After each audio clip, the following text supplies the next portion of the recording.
Alléluia.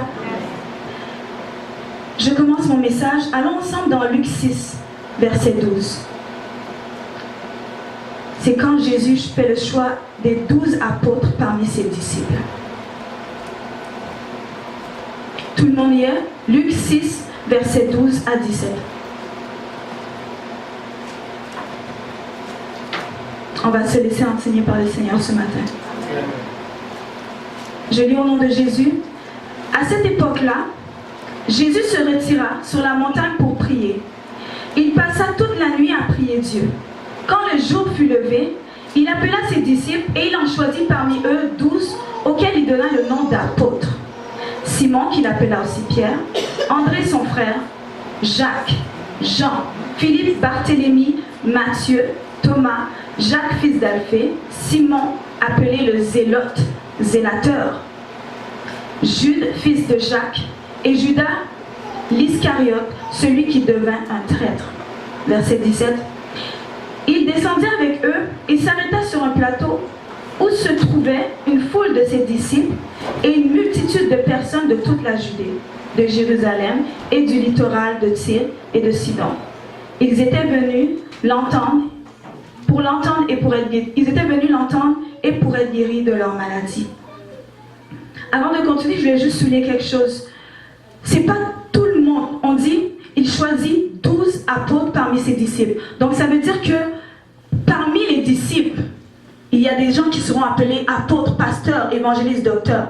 Mais c'est pas tout disciple qui est apôtre. Le disciple commence par le service. Et peu de temps après, les maîtres, les serviteurs de Dieu vont reconnaître l'appel dans leur vie. C'est quelque chose à corriger parmi la chrétienté. Souvent, on cherche les titres, mais on ne cherche pas le service. Tout d'abord, il faut être disciple. Mais Jésus, parmi ses disciples, il en choisit 12 qu'il donna le nom d'apôtres. Amen. Je vais vous donner 3 caractères du disciple. De surcroît, un disciple de Christ. Qu'est-ce qu'un disciple de Christ? Parce que disciple ne veut pas dire suivre Jésus. Il y a toutes sortes de disciples sur la terre. Mais nous, en tant que disciples de Jésus, quels sont ces caractères que nous devons avoir? Alléluia. Amen. Premièrement, être disciple, c'est suivre. Suivre un maître. Ce n'est pas égal à croire en Jésus. Pourquoi je dis cela? Parce que suivre est beaucoup plus fort que croire. Amen. Il y a une expression qui dit, je ne suis pas dans tes souliers pour comprendre ce que tu vis. Quand tu suis quelqu'un, quand tu suis un maître, quand tu suis une personne, ta vie va en être impactée parce que tu vas subir aussi ce que cette personne a subi. Amen. Tu vas vivre dans tous les domaines de ta vie, ça va t'impacter. Quand tu suis, c'est plus fort que croire. C'est dans ton corps, dans le psycho, dans le soma, tu le vis et tu le subis. Donc suivre, être disciple, c'est suivre un maître. Amen. Tout disciple a un maître et le maître, en se mettant sous sa discipline, se laisse maîtriser. Yes. C'est fort, hein? Amen. Le maître a une maîtrise. Il sait où est-ce qu'il s'en va. Il sait ce qu'il t'enseigne. C'est pour cela qu'on doit se soumettre, mais c'est pas facile. Parce que ça prend de se rabaisser, de se laisser guider, contrôler, de se laisser enseigner. Alléluia. Amen. Luc 6, verset 39 nous dit qu'un aveugle ne peut pas conduire un aveugle. Qu'un disciple n'est pas plus grand que son maître, mais que tout disciple accompli sera comme son maître. Nous allons prendre l'exemple de Élisée avec Élie. Et nous allons comparer aussi Élisée avec son serviteur Géasi. Allons dans Luc 19, en 1 Roi 19, pardon, verset 19. 1 Roi 19, verset 19.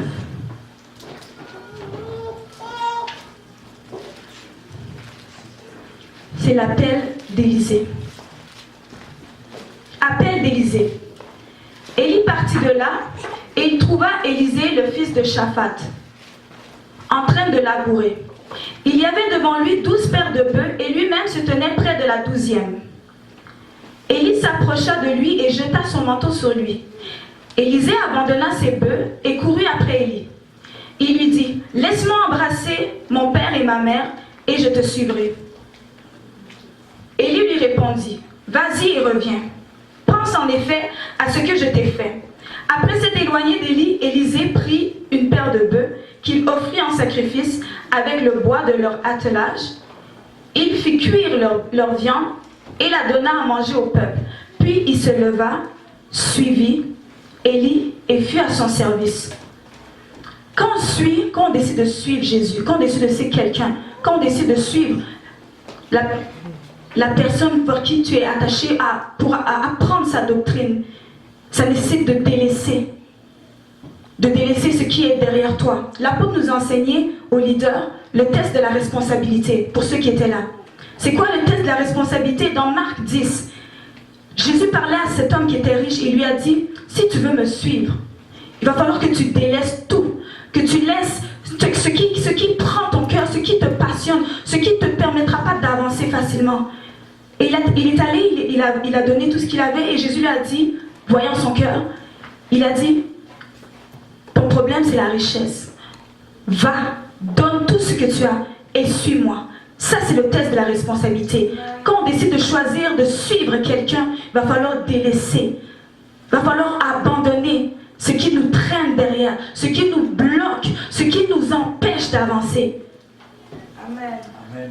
On peut voir aussi dans nos vies, si on voit nos pères spirituels, il faut prendre exemple sur eux. S'il y a des comportements que nous, on avait, qu'ils ne font pas, comme les chrétiens de Béret, examiner toutes choses et prendre ce qui est bon. Si tu vois dans la vie de tes serviteurs, des pères spirituels, dans la vie de tes maîtres, des choses que toi tu fais, mais qu'ils ne font pas, il faut délaisser. Il faut délaisser. Parce qu'ils sont des maîtres, ils sont des exemples pour nous. Et on doit se voir, on doit se mirer avec la parole de Dieu, mais aussi avec les serviteurs de Dieu que Dieu a placés au-devant de nous. Car le Seigneur promet à celui qui délaisse dans Marc 10, au centuple, ce que tu as abandonné pour suivre le Seigneur va te donner, ce n'est pas un problème. Amen. Avant de choisir des hommes et des femmes, il faut savoir s'ils vont suivre le Maître. Ça c'est la première chose. Parce que souvent, on croit, on suit Jésus, on croit en Jésus, on décide de le servir, mais on n'a pas choisi de le suivre. On n'a pas choisi de marcher à sa suite, de marcher sur sa parole, de marcher sur les principes. On ne fait qu'obéir. Et cela doit nous mener à l'abandon. Il y en a beaucoup qui partent parce qu'ils obéissent, mais ils ne suivent pas le Maître. Ils ne suivent pas sa parole. Comme Jésus a marché, il a marché avec la parole. Il était la parole incarnée. C'est ce qu'on doit faire. Amen. Élisée ne quittait pas Élie le prophète. Dans 2 Rois 2, au verset 1, 2, 4, 6, à chaque fois qu'Élie voulait partir, il voulait partir à Bethel, il voulait partir au Jourdain, faire le ministère. Élie a dit à Élisée, reste ici. Élisée a dit quoi? L'Éternel est vivant, ton âme est vivante, je ne te quitterai pas. Il a dit encore, il allait au Jourdain, il allait à Gilgal, reste ici. Élisée a dit, l'Éternel est vivant, ton âme est vivante, je ne te quitterai pas. Et les disciples qui étaient autour d'Élie ont dit à Élisée, ils ont dit, mais ne sais-tu pas que ton maître va partir bientôt? Il a dit, taisez-vous, je le sais, pendant qu'il est là, je le suivrai. Amen. On doit choisir de suivre le Seigneur. On doit être des disciples enseignables. Et quand on est disciple, on va reproduire la même chose que notre maître. Amen. 2 Rois 2, verset 8. Allons ensemble dans 2 Rois 2.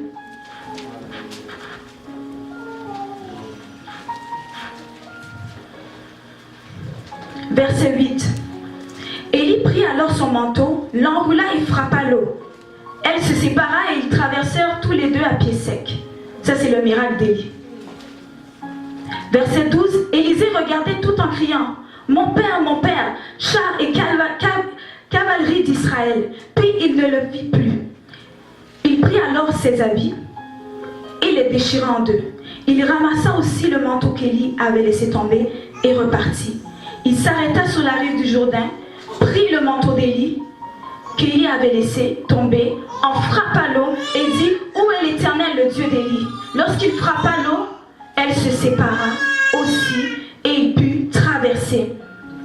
Quand on suit un maître, les miracles qu'ils font, les exploits qu'ils vont vivre, nous aussi on va les vivre. Parce que comme tu suis un maître, ce qu'il fait tu vas le reproduire. Comme Mathé est étudiant, tu vas devenir un jour accompli comme ton maître, pas plus grand grand, mais tu vas devenir comme ton maître. Ce qu'il vit comme exploit, tu vas le vivre. Le Dieu des miracles de l'apôtre Dondon, le Dieu des miracles de Pasteur Solange, le Dieu des miracles, tu as eu beaucoup de pères en Afrique, le Dieu des miracles de tel père que tu as suivi en Afrique, tu vas le reproduire si tu es disciple. Amen, je reçois. Il y avait aussi Élisée et Géasi. 2 Rois 4. Ils étaient chez la femme Sunamite, chez la Sunamite. Géasi obéissait au prophète. Il suivait. Quand Élie lui disait, va, dis à la femme Sunamite de venir, il venait. 2 Rois 4, verset 12. Il dit à son serviteur Géasi, appelle cette Sunamite. Géasi l'appela et elle se présenta devant lui. Verset 15. Élisée dit, appelle-la. Géasi l'appela et elle se présenta à la porte. Verset 36. On voit l'obéissance de Géasi. Élisée appela Géasi et lui dit, appelle notre Sunamite. Géasi l'appela et elle vint vers Élisée. Peut-être qu'on obéit, mais il faut suivre. Verset 31, qu'est-ce qui se passe? 29, pardon. Élisée dit à Géasi, noue ta ceinture, prends mon bâton à la main et pars. Si tu rencontres quelqu'un, ne le salue pas. Et si quelqu'un te salue, ne lui réponds pas. Tu mettras mon bâton sur le visage de l'enfant. La mère de l'enfant dit, l'Éternel est vivant, ton âme est vivante, je ne te quitterai pas. Géasi les avait devancés et avait mis le bâton sur le visage de l'enfant, mais il n'y eut ni voix, ni réaction. Pourquoi il ne s'est rien passé? Pourtant, il obéissait. Est-ce qu'il suivait Jésus? Est-ce qu'il suivait Élisée? Poursuivons au chapitre 5. Il y a Naaman, un chef d'armée de Syrie, et l'Éternel avait livré Israël au peuple de la Syrie. Et Naaman, c'est le chef d'armée, il avait quelque chose, il avait un problème, il avait la lèpre. Et pendant qu'il était revenu de cette bataille contre Israël, il a ramené une fille captive. Et cette fille a parlé du Dieu d'Israël. Elle lui a dit, il y a un Dieu, le Dieu d'Israël, qui peut te guérir. Et lui, il a demandé au roi, le chef d'armée, Naaman, a demandé au roi s'il pouvait envoyer une lettre, un édit, pour lui permettre d'aller en Israël et à recevoir sa guérison. Et par la suite, il est arrivé, il est allé voir Élisée, il est resté à l'extérieur. Élisée a dit à distance, va dans le Jourdain, purifie-toi 7 fois et à la 7e fois, relève-toi et tu seras guéri de ta lèpre. Au verset 11 du chapitre 5, il est dit, Naaman fut indigné, il s'en alla en disant, je me disais, il sortira en personne vers moi, il fera appel au nom de l'Éternel son Dieu, et je serai guéri. Il était indigné. Et après le miracle, qu'est-ce qui s'est passé? Verset 15. Naaman retourna vers l'homme de Dieu avec toute sa suite. Dès son arrivée, il se présenta devant lui et dit, je reconnais qu'il n'y a aucun Dieu sur toute la terre, sauf en Israël. Maintenant, accepte, je t'en prie, un cadeau de la part de ton serviteur. Est-ce que Naaman était serviteur du prophète Élisée? Non. Vous rappelez-vous de ce que j'ai dit plus tôt? Il y avait des disciples. Quand Jésus a fait le choix des disciples, il y avait les disciples. Et parmi les disciples, il y en avait 12 qui étaient appelés apôtres. Et il y avait une multitude, il y avait une foule de gens qui étaient venus pour l'entendre et être guéris. Il y en a dans l'église qui ne vont pas être là pour exercer le rôle de disciples. Il y en a qui vont chercher la guérison. Il y en a qui vont chercher à entendre. Il y en a qui vont juste vouloir recevoir, réceptionnistes. Ils vont juste recevoir. Il y en a d'autres qui sont là pour servir. Naaman n'était pas serviteur du prophète. Lui, il était venu pour être guéri. Et regardez ce qu'il dit après au verset 18. Cependant, l'Éternel veuille pardonner ceci à ton serviteur, mon Seigneur. Quand mon Seigneur entre dans le temple de Rimon pour s'y prosterner, il s'appuie sur ma main. Ce qu'il voulait dire par là, c'est que je veux être serviteur, je vais être ton serviteur, mais il ne pouvait pas. Pourquoi Élisée n'a pas accepté l'alliance? Parce que je vais vous raconter que le peuple de la Syrie est un territoire qui fut occupé successivement par les Cananéens, les Phéniciens, les Hébreux, les Assyriens et les Babyloniens. Pourquoi le prophète Élisée n'a pas accepté l'alliance? c'est que Dieu ne pouvait pas traiter alliance avec un peuple qu'il allait supprimer. Ésaïe 17 nous dit que Damas, qui est la capitale de la Syrie, allait être supprimée. Souvent, quand nos pères prennent des décisions, quand on ne comprend pas ce qu'ils font, quand on ne comprend pas là où on s'en va, même si on se pose des questions, suivons-les.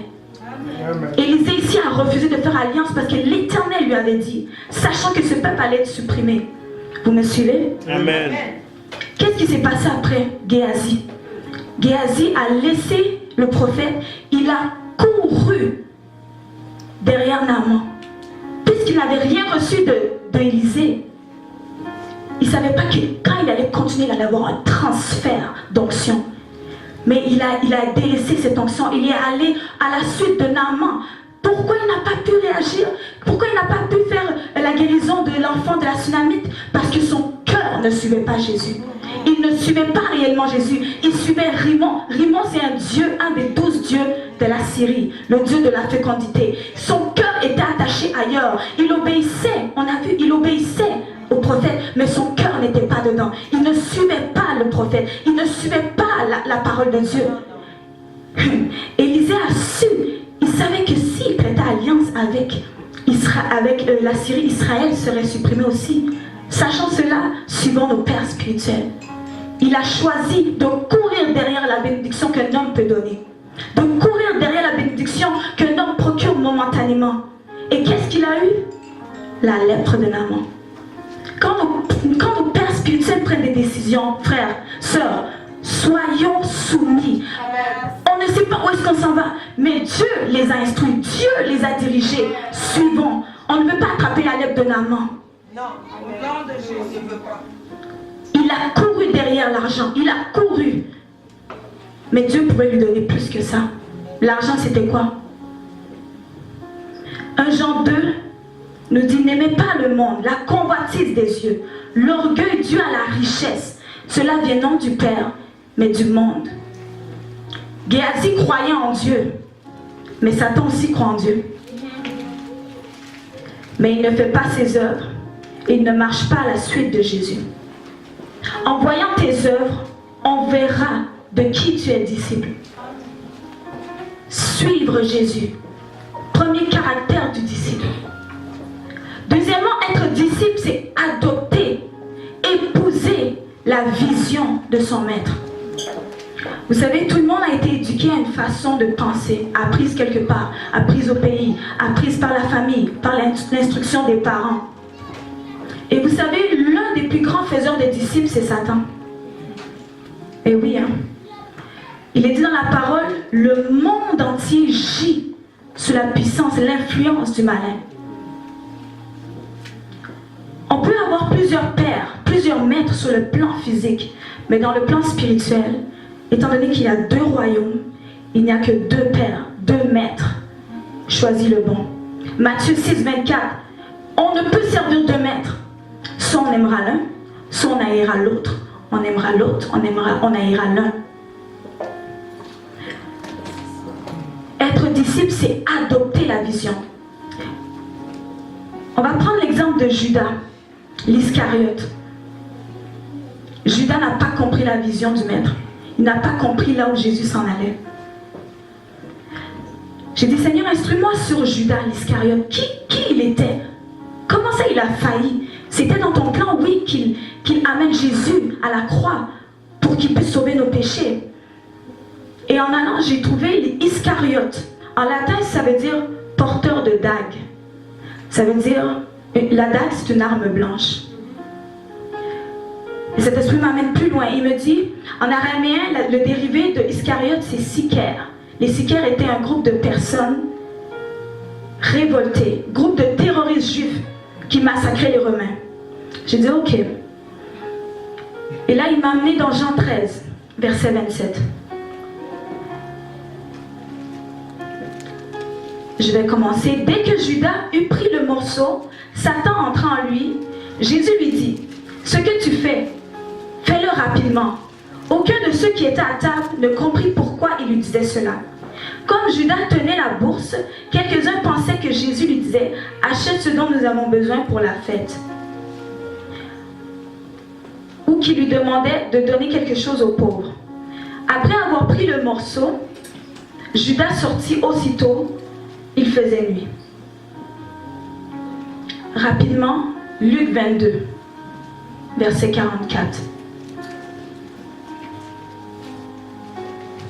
Saisi d'angoisse, Jésus priait avec plus d'instance et sa sueur devint comme des caillots de sang qui tombaient par terre. Après avoir prié, il se releva et vint vers les disciples, qu'il trouva endormis de tristesse. Alors il leur dit, « Pourquoi dormez-vous? Levez-vous et priez pour ne pas céder à la tentation. » Il parlait encore quand une foule arriva. Celui qui s'appelait Judas, l'un des 12, marchait devant elle. Il marchait devant quelle foule? Devant la foule qui allait persécuter Jésus. C'est quel style de leadership ça? Il avait un poste honorifique, il était trésorier. Qu'est-ce qu'on ne peut pas envier? Il était avec les disciples de Jésus, il était trésorier. Au lieu d'assister le maître durant ces moments les plus difficiles, au lieu d'assister l'église durant les moments difficiles, il y en a qui sont ailleurs, qui gèrent les affaires. Comment vendre le maître? Comment vendre l'église? Comment détériorer l'église? Comment témoigner en mal de l'église? Il y en a qui c'est leur travail. Comment faire chuter telle personne? Au lieu d'assister, au lieu de soutenir, au lieu de prier et veiller les uns pour les autres, il y en a qui cherchent comment. Tu peux croire en Jésus, être là dans l'église, écouter toutes les prédications comme Judas. Il a écouté les sermons, les paraboles, les miracles, il les a vus. Tu peux tout faire ça, entendre les prédications, mais finir par ressembler à Obama. Finir par ressembler à Céline Dion, finir par ressembler à toutes sortes de personnes, sauf à un disciple de Jésus. Pourquoi? Parce que c'est cette personne que tu suis. C'est cette personne qui impacte ta vie. Parce que tu t'es imprégné de ce qu'elle dit, de ce qu'elle fait, de la façon qu'elle s'habille. Tu ne connais pas la Bible, mais tu es capable de chanter la chanson de telle personne par cœur sans oublier un mot. Tu es connecté à son compte Instagram, Facebook, Twitter, mais tu ne connais pas les programmes de ton église où tu dis les connaître. C'est pour ces gens-là qu'il y a des annonces. Il y a des gens qui savent quand telle célébrité sera en diffusion, en temps et lieu. Ils savent comment, quand est-ce que le dernier album va sortir. Ils savent. Ils savent. Mais ils ne se doutent pas que le Seigneur Jésus revient bientôt. Amen. Parce qu'ils boivent la doctrine de cette personne. Vous savez, la plupart des démons sont des démons dormants. C'est toutefois que tu commences à suivre Jésus qu'il se réveille pour te faire la guerre. Judas a bien entendu la parole de Jésus, il marchait avec, il a entendu, il suivait. Mais vu sa nature qui sommeillait encore, porteur de dague, c'était son nom, l'Iscariote, Judas, porteur de dague. Ce démon avait envie de sang.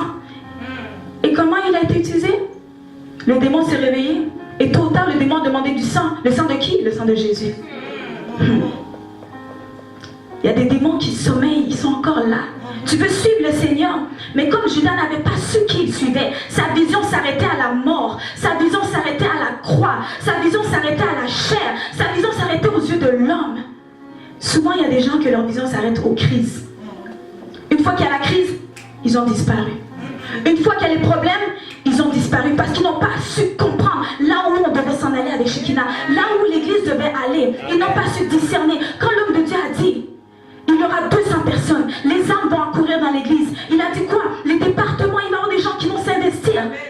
La vision, ta vision s'arrête où? Ta vision s'arrête où? Judas, ça s'est arrêté à la mort. Lui, il avait juste vu la mort de Jésus. Mais la mort n'était que le commencement.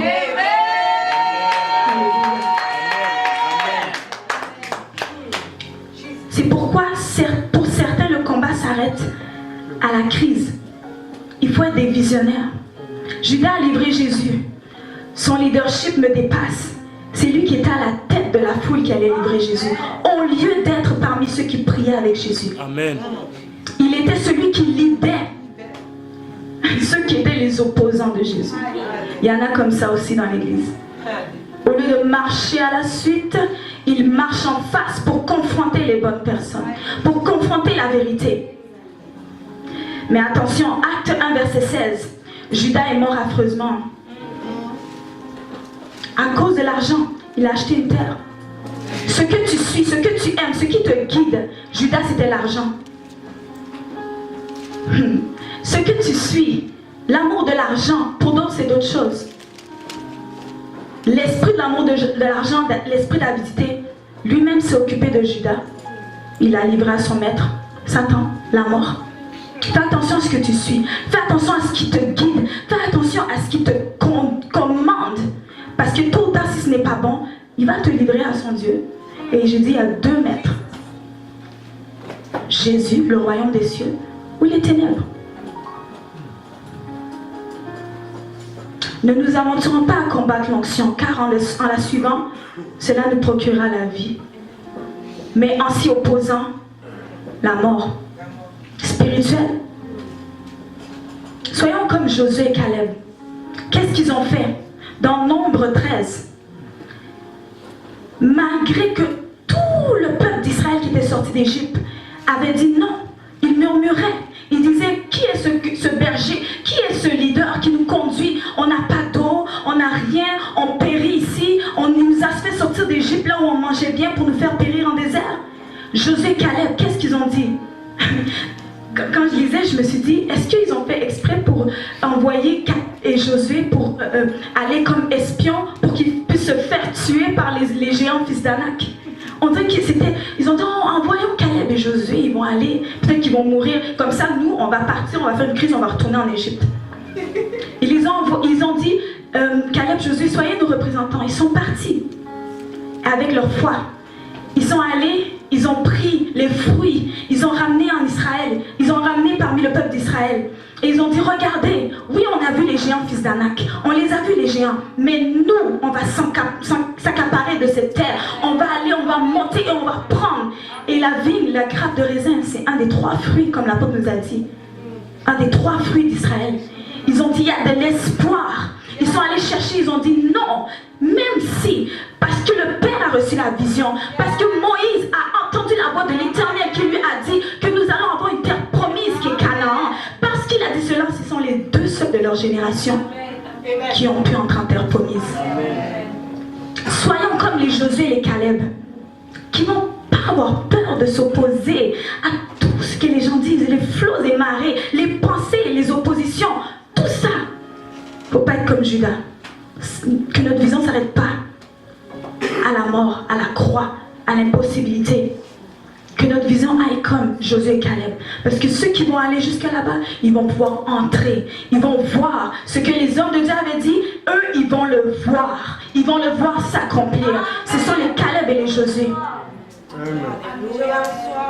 Ils se sont efforcés de persuader le peuple qu'il fallait avancer, s'emparer de la terre. Même s'il y a les géants, on va les renverser.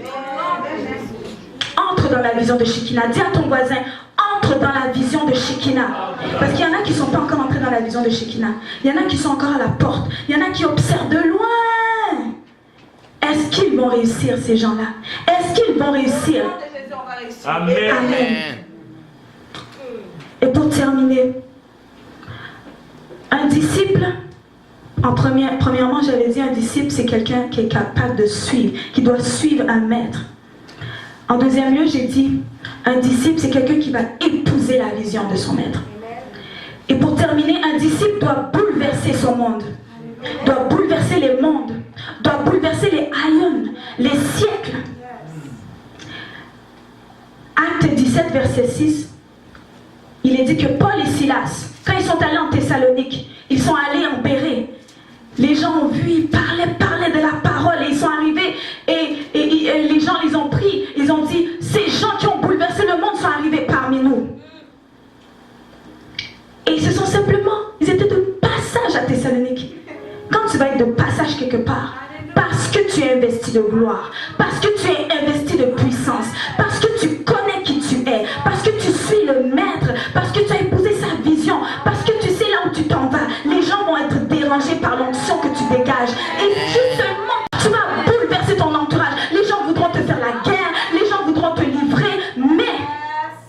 que c'est dans la volonté de Dieu. C'est le plan de Dieu.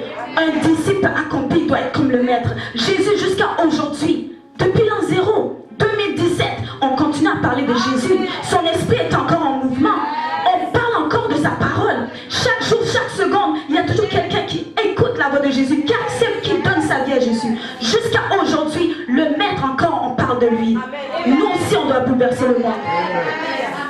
L'église du 21e siècle ne parvient pas à influencer le monde parce qu'elle contient beaucoup de croyants.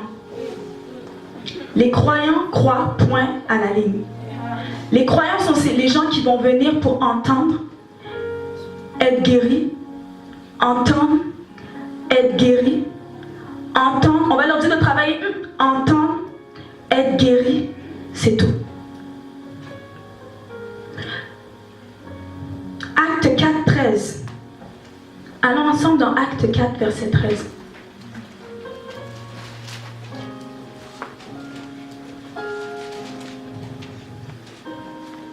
On y est? On y est, peuple de Dieu? Amen. Amen. Lorsqu'ils virent l'assurance de Pierre et Jean, ils furent étonnés car ils savaient que c'étaient des hommes du peuple sans instruction et ils les reconnaissaient pour avoir été avec Jésus. En voyant nos vies, en nous voyant, le monde reconnaîtra qu'on ait été avec Jésus, qu'on ait été avec l'apôtre, qu'on ait été avec Pasteur Solange, qu'on ait été avec tel homme de Dieu. Au pays, tu as suivi tel homme de Dieu. Les gens vont reconnaître, ils vont dire ça c'est la fille de, ça c'est le fils de. Si on ne reconnaît pas, il faut se poser des questions. Est-ce que tu as tout délaissé? Est-ce que le test de la responsabilité, tu l'as accompli dans ta vie?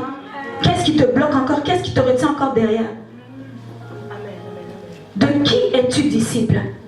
À force d'avoir absorbé la doctrine de Jésus, Pierre et Jean, ils ont opéré comme Jésus a opéré. Ils étaient même sans instruction.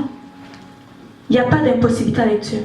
Tu peux dire, j'ai telle faille dans ma vie, j'ai tel défaut dans ma vie, j'ai ça qui ne me permettra pas de bien parler, comme Moïse. Qui me parlait à sa place? C'était son frère. Mais ce n'est pas une raison pour dire, je ne peux pas servir le Seigneur. Quand on est avec quelqu'un, on entend, on est exposé. La guérison va s'opérer dans notre vie. Pose la question à ton voisin, de qui es-tu disciple? Et réponds pas tout de suite. Hein. On le reconnaîtra. Amen. On le reconnaîtra. Amen. Les gens vont reconnaître. Amen. Tu peux te baisser de te convaincre que oui, je suis disciple de Jésus, mais on va le voir par tes œuvres, on va le voir par ta fidélité, on va le voir par ta conduite. Si tu as épousé la vision, si tu marches selon la parole de Dieu, les gens le verront. C'est même pas quelque chose à prouver. Les gens le verront. Alléluia. Dans le livre des Actes des Apôtres, quand il est mention de la Pentecôte, de la croissance des âmes, quand on parle de l'Église, on ne parlait pas des croyants, on parlait bien des disciples. C'était les disciples. Les disciples, c'est ça qui manque dans l'Église. Les disciples. Trop de gens sont là, assis. Comme Isaïe a dit, mets le sceau sur mes disciples. Parce que eux, quand ils vont avoir la parole de Dieu, ils vont la propager. Ce sera des propagateurs, des zélateurs. Ce seront des gens qui vont annoncer. Ils ne vont pas rester là pour recevoir assis. Non, ils vont aller témoigner. Des témoins fervents, vivants. C'est pourquoi il faut s'assurer que quand il y a des nouveaux convertis, il faut les amener à être disciples. Et ça, c'est le travail de tout un chacun. C'est nos vies qui seront des témoignages. Nous, en tant que disciples. Car l'Église combat contre un système de pensée qui s'appelle le monde. Et nous, on doit influencer, bouleverser le monde, les aïeux, les siècles. Sachez-le, le maître qui aura le plus de disciples influencera le monde. Amen. Amen. Le maître qui aura le plus de disciples va influencer le monde. Plus il y a de personnes, plus il y a des gens qui vont être attirés vers celui qui en a le plus. Mais merci Seigneur, car un en poursuit 1000. Même si à Shikina il y avait beaucoup de croyants, à partir de maintenant, les disciples qu'il y avait, un en poursuit 1000, deux en poursuit 10 000, 300 000. C'est la grâce de Dieu. Même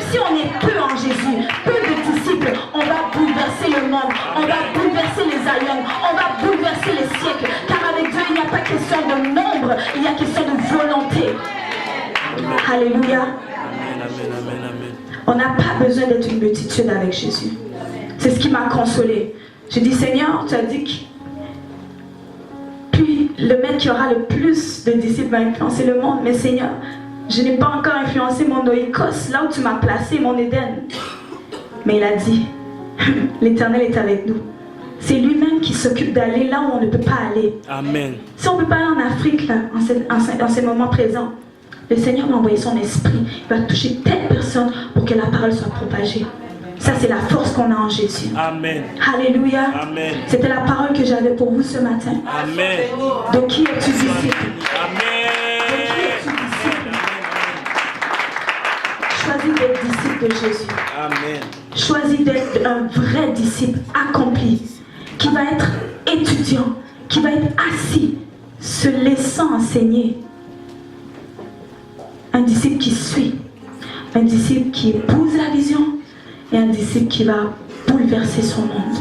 Que la parole de l'Éternel soit bénie ce matin. Soyez bénis, peuple de Dieu.